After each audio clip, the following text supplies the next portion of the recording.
In today's video, I'm going to teach you how to add multiple choice and short answer options in Google Forms.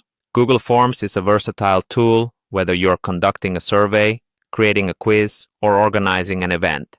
Adding different question types is a simple yet powerful way to collect the information you need.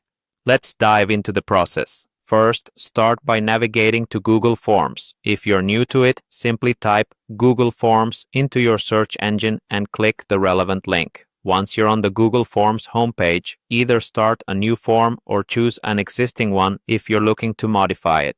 Once you're in your form, the journey to adding questions begins with typing in your first question in the question field. When it comes to the default question type, it's set to multiple choice, which is perfect if you want respondents to choose one option from a list. However, if you're interested in exploring more types, just click on the drop-down menu next to the default option to explore the available choices. For the moment, we'll stick to multiple choice.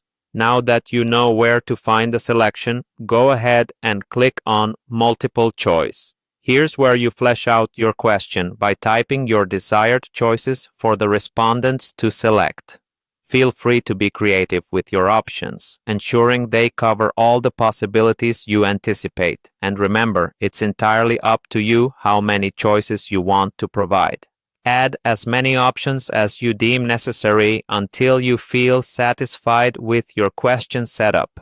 Once you've completed this, you can move on because your multiple choice question is ready.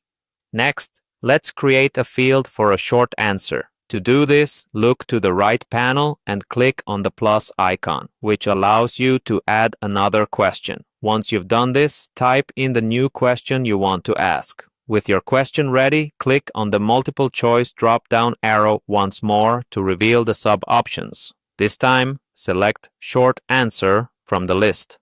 Just like that, the short answer option is now selected, which will enable respondents to type in brief responses. Make sure to review your question to ensure it's asking exactly what you intend. Before wrapping things up, it's crucial to click the required button if you want to make sure that respondents can't skip this question without answering. Once that's set, you're ready to preview your form. Find and click the eye icon to see exactly what your respondents will experience when they fill it out. Finally, try out the form with your own input to test if everything functions as planned. That's it. You've now successfully learned how to add both multiple choice and short answer questions in Google Forms. Hopefully, this guide was clear and helpful. Feel free to explore more features in Google Forms to enhance your data collection. Happy form creating!